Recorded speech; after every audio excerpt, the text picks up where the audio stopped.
시편 23편 1절 2절 함께 읽습니다. 여호와는 나의 목자시니 내게 부족함이 없으리로다. 그가 나를 푸른 풀밭에 누이시며 쉴 만한 물가로 인도하시는도다. 예. 시편 23편 강해 오늘은 세 번째입니다. 두 주간에 걸쳐서 여호와는 나의 목자시니 내게 부족함이 없으리로다. 이 1절을 가지고 말씀을 나눴습니다. 제가 몇 주 전에 아주 꽃이 향기가 너무 좋아요. 근데 그 꽃을 파는 사람한테 물어봤더니 그거는 겨울에 밖에 내놔도 얼어 죽질 않는다고 그래요. 그리고 꽃이 지면 또 다시 꽃이 펴가지고 1년 내내 꽃이 폈다 졌다 이렇게 계속 한다고 그래요. 보통은 1년에 한 번 꽃이 피고 말잖아요.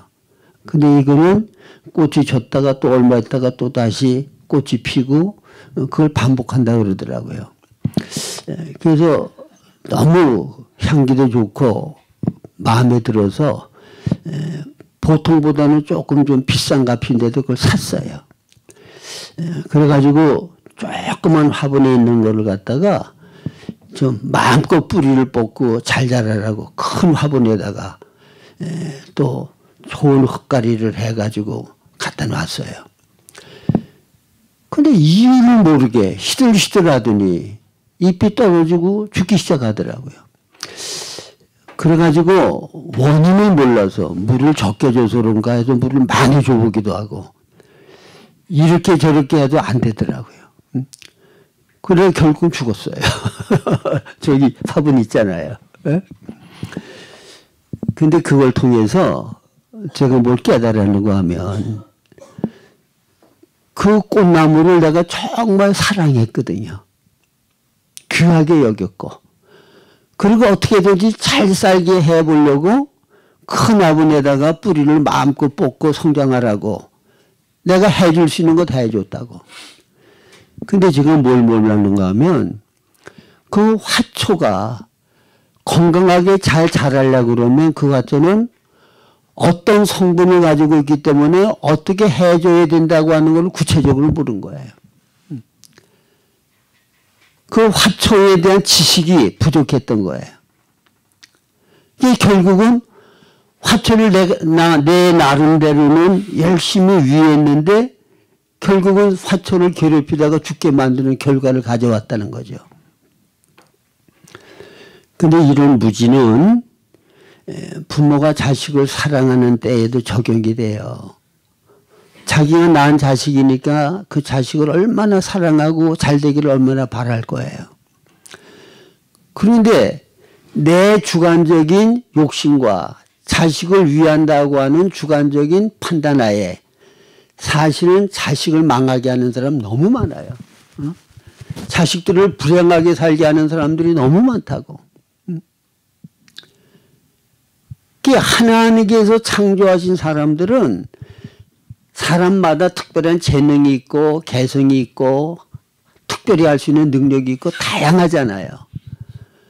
자기가 하고 싶은 거 잘할 수 있는 거를 하면서 살아야 인생이 행복하다고. 잘할 수 있고. 돼지에게 음악을 가르치면 어떻게 되겠어요? 에? 아무 소용이 없어요. 그런데 여호와 목자 되시는 우리 아버지 되시는 하나님은 어떻게 하는 것이 정말 나를 위하는 것이고 나에게 유익되게 하는 것이고 나를 행복하게 하는 것인지 가장 잘 아셔. 근데 그걸 암만 잘 알아도 유익되게 해줄 수 있고 행복하게 해줄 수 있는 능력이 없으면 소용이 없잖아요. 제가 화초를 주겠잖아요. 사랑하는 마음이 없습니까? 화초를 위해서 내가 뭐든지 하고 싶은 마음이 없습니까? 그 마음이 있어요. 근데 화초를 잘 성장할 수 있도록 하는 지식이 없는 거야. 그렇게 죽인 거야. 근데 우리 아버지 하나님은, 선원 목자 되시는 우리 주님은 내게 가장 유익하고 필요한 것이 무엇인지 가장 정확하게 아시는 분이야. 또한 나를 사랑하심으로 내게 가장 유익한 것을 얼마든지 주실 수 있는 능력을 가지고 계신 분이야. 그러니까 그분을 절대적으로 신뢰하고 믿으면 우리는 부족함이 없이 안식하면서 행복하게 살 수가 있어요. 근데 저는 지금 말씀드린 이 부분이 굉장히 저에게는 큰 영향을 미친 말씀들이에요. 왜 그런가 하면 저는 늘 불안과 두려움 가운데 가정생활을 했거든요. 내가 집에 들어가서 우리 가정생활을 하는 게 저는 늘 불안하고 두려웠어. 집에 들어가는 게 아주 싫었어. 왜? 가정 분위기가 그런 분위기였기 때문에. 그러니까 늘 침울하고 우울하고 두려움과 평강이 없는 그 가운데 힘들게 살았다고. 그러다가 예수님을 만나고, 환경은 그대로인데 예수님을 만나고 나서 평강을 얻었어. 기쁨과 안식을 얻었어. 그래서 주님이 주시는 평강과 안식이라고 하는 것을 저는 굉장히 중요하게 여겨요. 그래서 시편 23편에 여호와는 나의 목자시니 내게 부족함이 없다. 이거는 관계를 얘기하잖아요. 왜 내게 부족함이 없습니까? 여호와가 내 목자니까. 예를 들어서 저 화초에게 있어서 내가 내 주인이다. 그러면 저 화초가 인격을 갖고 있다 그러면 두려워할까요? 두려워하지 않을까요? 내 주인이 내가 성장하고 살아나가는데 뭐가 필요하고 어떻게 해야 되는지를 조금 모르는 게 내 주인이 됐으니까 나는 잘못하다가는 죽겠구나. 나는 물을 많이 먹으면 안 되는데 매일 위한다고 물을 흠뻑흠뻑 줘서 뿌리를 썩게 만들겠구나. 그 화초가 두려워할 거 아닙니까? 응? 또 반대로 그 선인장 같은 거 하나 있는데 그거는 저 물을 적게 줘야 된다는 걸 알았어요. 그래서 물을 적게 줘서 잘 자랐거든요. 근데 제가 기도로 21일 있는 동안에 그 화초에 물 좀 잘 주라고 얘기를 했더니 딴 화초하고 똑같이 물을 줘가지고 일부가 뿌리가 썩어서 죽었어. 그 화초가 각각 성질이 달라. 물을 많이 줘야 되는 게 있고 적게 줘야 되는 게 있고 햇빛에 놔야 되는 게 있고 그늘에 놔야 되는 게 있고 그 환경을 바꿔놓으면 화초가 죽어요. 못 살아. 사람은 화초도 그런데 인간은 얼마나 복잡해요. 예? 사람을 정말 행복하게 하고 유익되게 하고 복되게 하는 거는 하나님이 내 아버지시고 예수님이 목자 주인이시기 때문에 우리는 부족함이 없어. 염려할 거 없어. 가장 좋은 거, 가장 유익된 거 나에게 섭리해 주시는 줄로 믿으시기 바랍니다. 그러니까 하나님이 이런 분인 거를 내가 믿고 신뢰한다고 그러면 뭐가 부족해요? 이스라엘 백성들이 그 수많은 민족 가운데 아브라함을 특별히 택하셨고 아브라함의 자손인 이스라엘을 특별히 하나님의 백성으로 택하셨잖아요. 그들에게 특별한 사랑과 특별한 보호와 특별한 인도가 있었다고. 애굽에서 종로를 탈 때부터 거기서 나오게 하시고 광야를 인도하시고 그 모든 과정을 보면 하나님이 그들에게 특별한 사랑과 긍휼과 능력을 나타내는 것을 볼 수 있잖아요. 근데 그들은 그 하나님을 신뢰하지 않았다고. 믿지 않았어.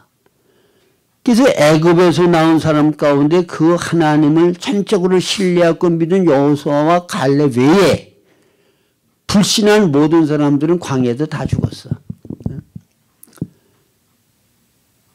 그래서 고린도전서 10장에 보면 광야의 이스라엘 백성들이 우리의 거울이라 그랬어요. 너희들도 하나님을 그렇게 신뢰하지 않고 믿지 않다가는 광야의 이스라엘 백성들을 하나님이 심판하신 것과 같이 너희들도 그와 같은 징벌을 받게 될 것이라는 것을 경고하고 있잖아요. 하나님이 정말 나를 사랑하시고 내게 가장 필요하고 유익한 것을 은혜 가운데 부족함이 없이 공급하시는 하나님, 인도하시는 하나님, 그분을 정말 신뢰하고 믿고 의지하면 부족함이 없어. 참된 만족과 안식을 누릴 수가 있는 줄로 믿으시기 바랍니다. 그래서 바울 사도는 내가 자족하기를 배웠다.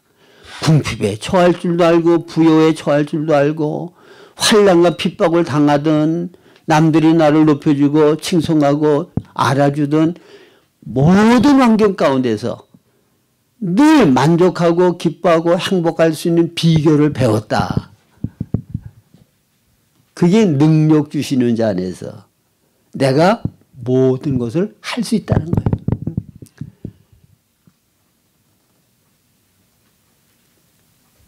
여러분, 여호와가 우리의 목자십니다. 하나님이 내 아버지. 예수님이 피를 값주고 사신 나의 주. 그분과 내가 바른 관계 속에 있기만 하면 부족함 정말 없어요. 어떤 환경에서나 만족하고 기뻐하고 행복하게 살 수 있다는 거 기억하시기 바랍니다. 근데 우리가 본래의 주님과의 관계는 목자고 아버지고 또 우리의 주가 되셔서 부족함이 없어야 되는데 왜 부족함을 느끼고 이렇게 어렵게 사느냐, 불안과 두려움 가운데 사느냐. 원인은 그분을 믿고 신뢰 안 하기 때문이야. 지금 말씀드렸죠? 믿고 신뢰 안 하기 때문이야. 여러분, 예수 안 믿는 불신자들이 영원한 지옥 형벌을 받게 되는 원인은 그들이 무슨 무서운 죄를 짓고 악을 행해서 그 죄 때문이 아니야. 그 죄를 예수님이 다 대속을 해 주셨다고. 이걸 인정하고 믿기만 하면은 그 모든 죄 가운데서 구원함을 받고 지옥 형벌에서 면제를 받아. 구원을 받아. 딱 한 가지. 믿지 않기 때문에. 은혜를 베풀어 줬고 모든 필요한 것을 다 줬는데 그거를 인정을 안 믿어. 안 믿는 것 때문에 그들이 멸망받는 거야. 오늘 하나님을 아버지라고 부르고 예수님을 주라 부르고 여호와가 나의 목자가 되어 있는 그 관계는 바로 되어져 있는데 근데 왜 평강과 만족과 기쁨을 누리지 못하고 안식을 누리지 못하느냐. 그거는 그런 하나님을 신뢰하고 믿지 않기 때문이야. 딴 거 아무것도 없어요. 믿지 않는 것 때문에. 그러니까 여러분들이 이 말씀을 암만 여러분 들어도 여호와가 내 목자고 그러기 때문에 나는 부족함이 없어야 된다고 하는 이 사실을 실제적으로 믿지를 않으면 실제 누림이 없다고.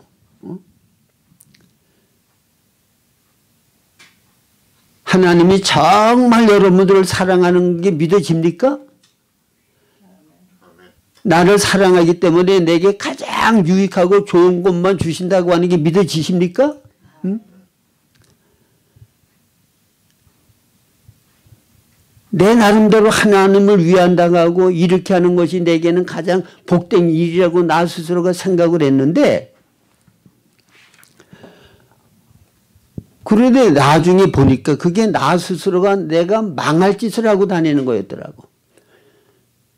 근데 나중에 하나님께서 망할 짓을 하고 다니는 나를 불쌍히 여기셔서 거기에서 돌이키도록 하기 위해서 징계를 하셨고 나중에 올바로 깨달음을 얻게 하시니까 그때 느껴지는 거는 야, 내 뜻대로 안 되기가 천만다행이다. 내 뜻대로 되어졌으면 내 인생이 어떻게 됐겠나. 하나님이 그 길을 막으시고 내 뜻대로가 아니라 주의 뜻대로 되게 해주신 거 너무 감사합니다. 그 고백이 나와. 그래서 사람이 자기 길을 계획할지라도 그 걸음을 인도하시는 분은 여호와시다. 이게 얼마나 감사한 말씀인지 몰라요.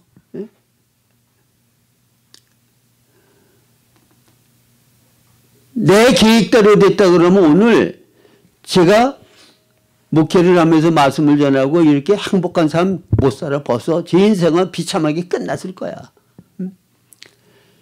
내 뜻대로 되어지지 않고 주의 뜻대로 되어지게 하셨기 때문에 제가 볼 때는 내 인생 가운데 지금이 가장 행복한 삶을 사는 기간이거든요.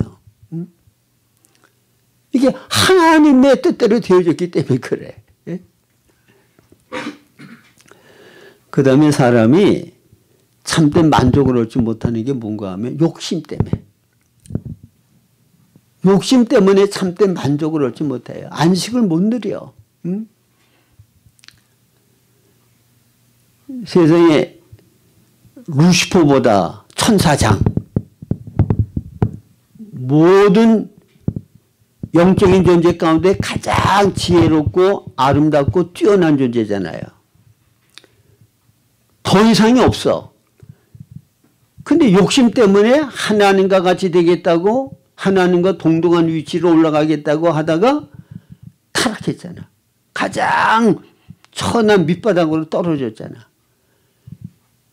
여러분 이 땅 위의 피조물 가운데 아담과 혀와 사람보다도 더 영광스럽고 존귀하고 권위 있고 귀한 존재가 어디 있어요? 더 이상 욕심 부릴 게 뭐가 있냐고. 응?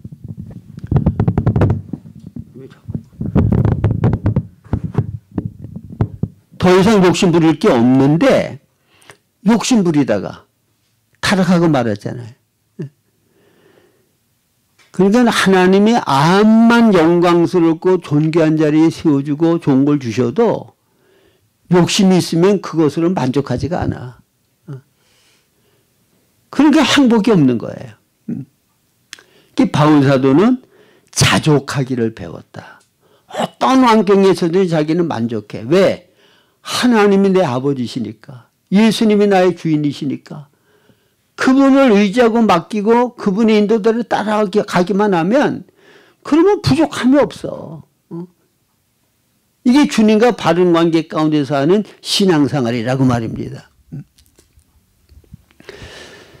그다음에 오늘 여기 본문 말씀에 보면 여호와는 나의 목자시니 내가 부족함이 없으리라. 그가 나를 푸른 초장에 누이시며 쉴 만한 물가로 나를 인도하시는도다.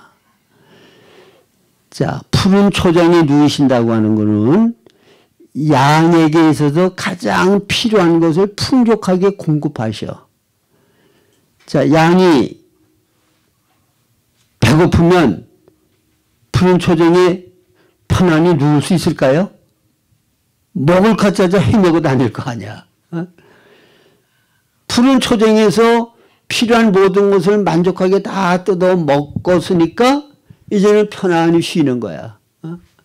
목마를 때는 신선한 물가로 인도를 하셔서 신선한 물을 마음껏 먹게 하시고. 그러니까 우리가 만족하고 안식할 수 있는 조건을 다 채워주시는 분. 여러분 사람이 내 필요에 모든 것이 만족하게 체험을 얻어지지를 못하면 만족과 안식이 없어요. 내가 필요로 하는 것들이 다 채워져야 만족이 있고 안식이 있잖아요. 이게 허리가 아프면 허리에 통증이 오고 그러죠. 그러면 이 통증이 가라앉기 전까지는 어떻게 편안하게 안식할 수가 있냐고. 통증이 멎어야지. 계속 아픈데. 내가 빚을 잔뜩 져가지고 빚쟁이들이 빚 갚으라고 그냥 위협을 하고 협박을 하고 우리 집에 뭐 잡 들어온다 그러고 그러면 어떻게 안식을 하냐고. 응? 경제적으로 빚을 다 갚고 경제적으로 부족함이 없어야 안식을 할 거 아닙니까? 근데 주님께서는 우리의 모든 영과 혼과 몸의 필요를 채워주시는 분이야. 그래서 너의 염려를 다 주께 맡겨버리라. 이는 저가 너희를 권고하심이니라. 베드로전서 5장 7절에 말씀하시죠. 빌보서 4장 4절에는 아무것도 염려하지 말고 오직 모든 일에 기도와 간구로 너희 구할 것을 감사함으로 하나님께 아뢰라. 그리하면 모든 지각에 뛰어난 하나님의 평강이 그리스도 예수 안에서 너의 마음과 생각을 지켜주신다. 평강이, 주님이 주시는 평강이 환경은 어떠하든 상관없이 지켜주셔. 왜? 그분이 다 책임져 주실 것을 믿으니까.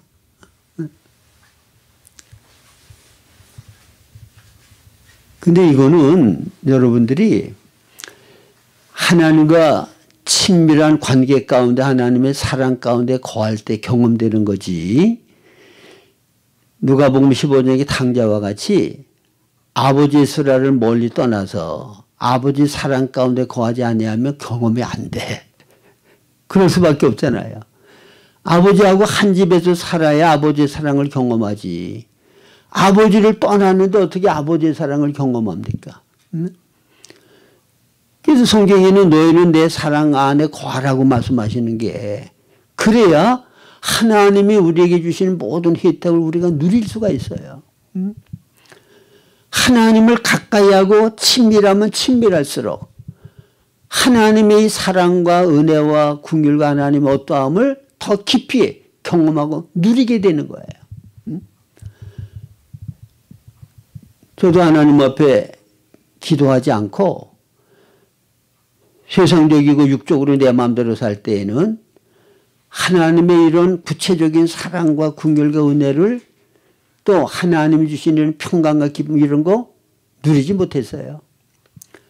근데 너무 심령이 괴롭고 답답하고 힘들어서 그것 때문에 하나님에게 나아가서 가까이 하고 기도하고 의지하고 그러다 보니까 하나님이 주시는 평강도 경험하고 기쁨도 경험하고 하나님이 구체적으로 간섭하는 모든 역사를 경험하고 체험하게 되더라고요. 그러니까 더 하나님을 신뢰하게 되고 더 의지하게 되고 나중에는 주님 안에서 부족함이 없는 삶이 이루어지더라고. 그래서 하나님의 이와 같이 모든 긍휼과 은혜와 사랑을 깊이 체험하려고 하면 여러분들이 하나님을 가까이 해야 돼요. 가까이 하는 방법은 가장 중요한 게 기도야. 시편 145편 18절에 보면 하나님께 간구하는 모든 자, 곧 진실하게 간구하는 자를 하나님은 가까이 하시는도다. 여러분 세상에서 가장 가까이에서 가장 큰 유익을 얻을 수 있는 분이 누굴 것 같아요? 하나님을 가까이 하면 하나님하고 정말 친밀한 관계를 가지면 세상에서 얻을 수 있는 가장 큰 복을 받아. 은혜를 받고 유익을 얻어. 응? 아니, 세상에서도 정권을 잡고 권세 있는 사람을 가까이 하면 거기서 얻어지는 혜택들이 있잖아요. 그래서 그런 사람을 가까이 하려고 애들을 쓰잖아. 그거는 다 소용없고 하나님을 가까이 해보세요. 하나님과 가까운 자는 하나님이 어떻게 대해주시나.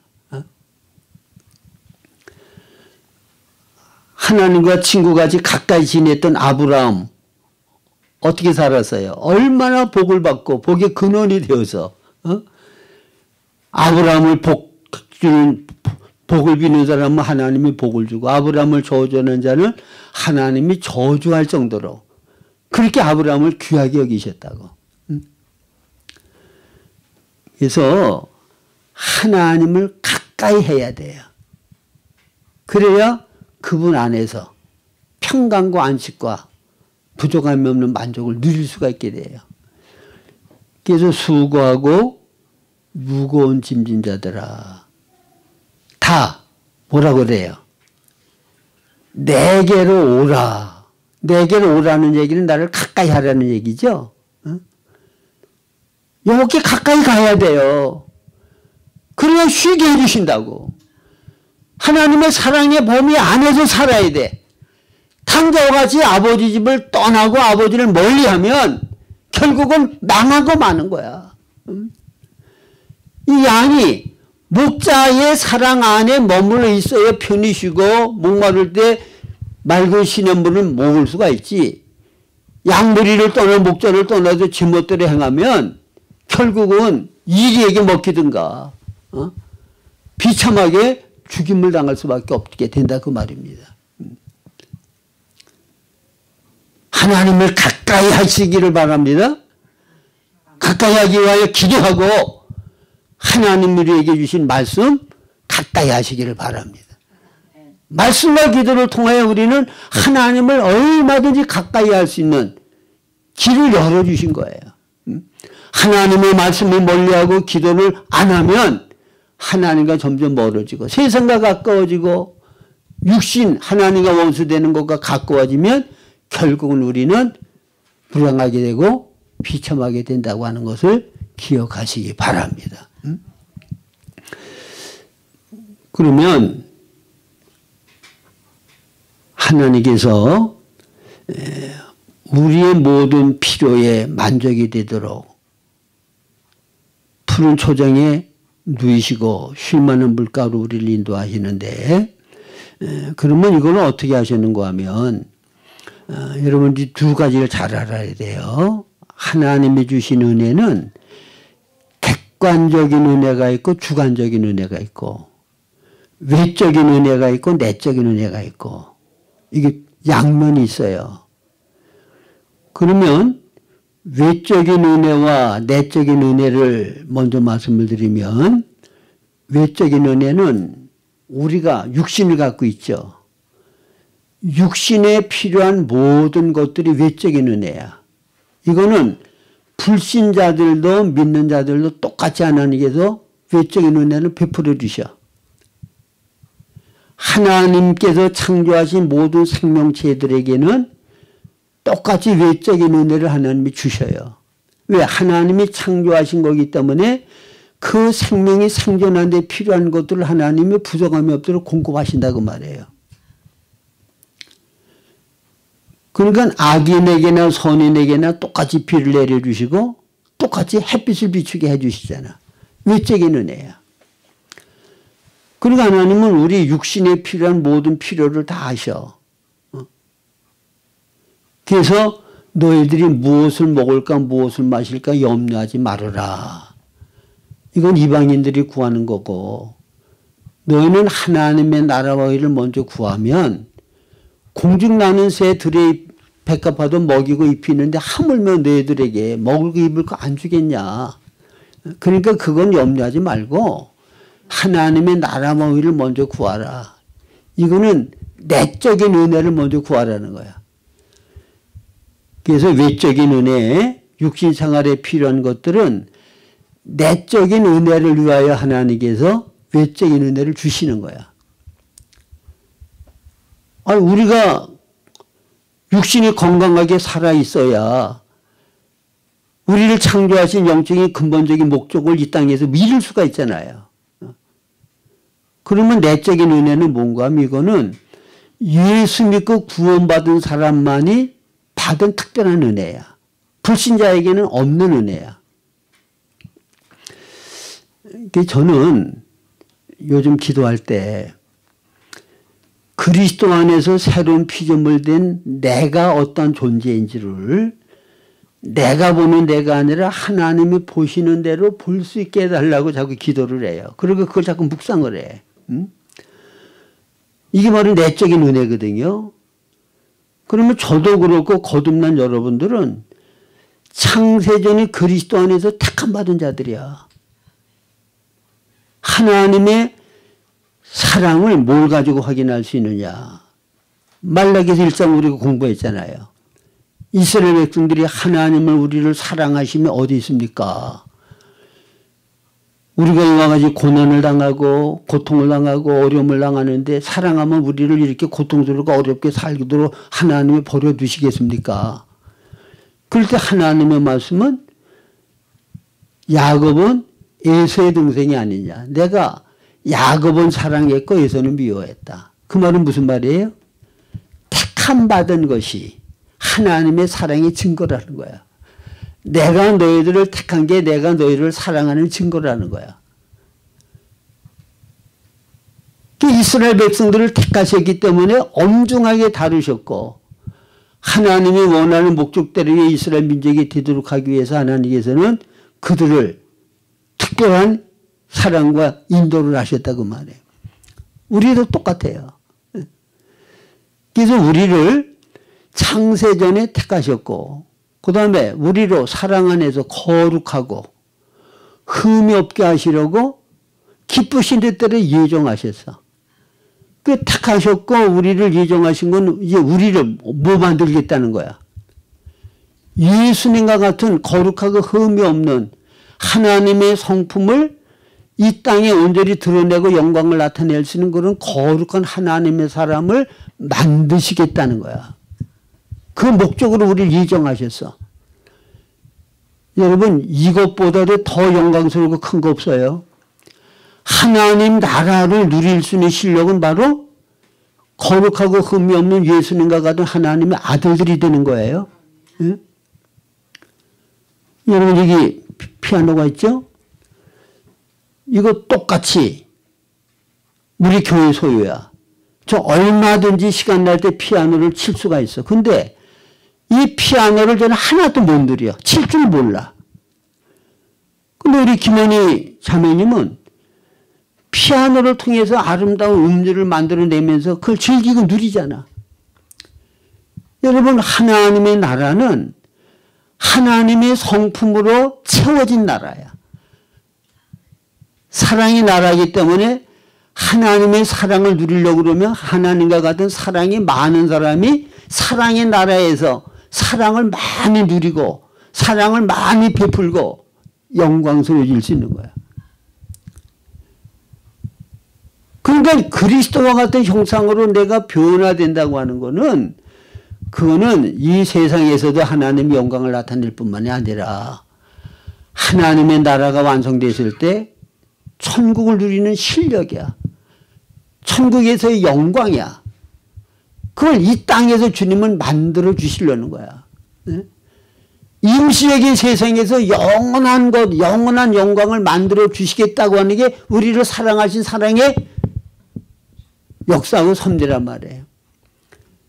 근데 우리는 안 믿는 사람들과 똑같이 눈에 보이는 거, 육에 속한 거, 세상에 속한 거, 그걸 추구하고 그걸 원해. 죽으면 다 놓고 갈 거야. 하나도 못 가지고 가. 네? 요새 제 주위에 있는 사람들이 자꾸 죽는 거를 보는데 제가 처음 생각하는 그 사람이 죽었다고 그럴 때 아유, 그 사람이 꽤 지식도 많았고 그 사람이 또 설계에 필요한 뭐 굉장히 좋은 자료를 컴퓨터에 많이 집어넣고 있었는데 아, 그 사람이 죽었으면 이제 그거 아무 소용이 없겠네. 그 누구 게 될까? 예? 다 놓고 가요. 하나도 못 가지고 가. 근데 뭘 가지고 가? 거룩한 아들의 형상으로 변화된 거는 하나님 앞에 가서 그게 실력 발휘를 해. 그게 영광을 나타내. 이 땅에서 하나님 우리를 사랑하기 때문에 그 영원하고 완전한 것 주시겠다는 거야. 그거 만들기 위해서 모든 외적인 은혜들, 환경들을 안배하시는 것이라 그 말입니다. 그래서 하나님께서 우리에게 십자가에 죽고 부활하심을 통해서 제사함받게 하고 의롭다 여김받게 하고 하나님과 화목하게 하고 그리스도의 부활을 통해 새 생명 받게 하고 그래서 하나님의 자녀되게 하고 그리고 예수님이 승천하심으로 성령을 보내주셔서 하나님과 한 명 되게 하시고 이게 전부 다 내적인 은혜. 예수 그리스도를 통하여 우리에게 영적인 은혜를 다 이미 주셨단 말이에요. 그 다음에 이거를 완전히 누리게 하는 것이 뭐냐. 그것이 바로 성령을 통하여 주관적인 영적인 은혜를 받게 하는 거야. 그러니까 객관적인 은혜는 우리와의 예수님이 다 이루어 놓으신 거고요. 지금 말씀드린 내용. 주관적인 은혜는 객관적으로 예수님이 이루어 놓으신 것이 우리 안에 실제가 되고 누림이 되게 하는 것이 성령에 의한 주관적인 은혜야. 이게 바로 우리를 푸른 초정에 누이시고 쉴 만한 물가로 인도를 하셔서 조금 더 부족함이 없도록 영육간에 가장 만족하고 행복하게 살게 만드시는 하나님의 역사라고 말입니다. 하나님의 은혜는 우리에게 이미 다 주어졌어요. 안 믿는 사람이 암만 이 세상에서 영광스럽고 부여와 영광을 누린다고 할지라도 우리와는 아예 차원이 달라. 우리는 하나님의 생명을 받은 하나님의 자녀들이고 새로운 종족이야. 내적인 은혜를 받을 수 있는 사람이고 객관적인 은혜, 주관적인 은혜를 체험하고 누리면서 살 수 있는 것이 바로 예수 믿고 구원받은 우리 성도들이라고 말해요. 하나님께로부터 이런 은혜를 받고 사는 우리가 뭐가 부족하냐고. 우리가 하나님을 가까이 하고 이걸 누리지 못하기 때문에 문제가 되는 거예요. 그래서 여러분들이 이 사실을 깨달으시고 이런 하나님을 여러분들이 말씀을 통해서 자꾸 묵상하시고 그 다음에 이런 하나님을 여러분들이 입으로 선포하시고 그 다음에 하나님을 가까이 함으로 이런 하나님의 풍성함을 누려서 여러분들이 영광스러운 인생 가장 행복하고 만족한 삶을 살아가실 수 있기를 주님의 이름으로 축원합니다. 예.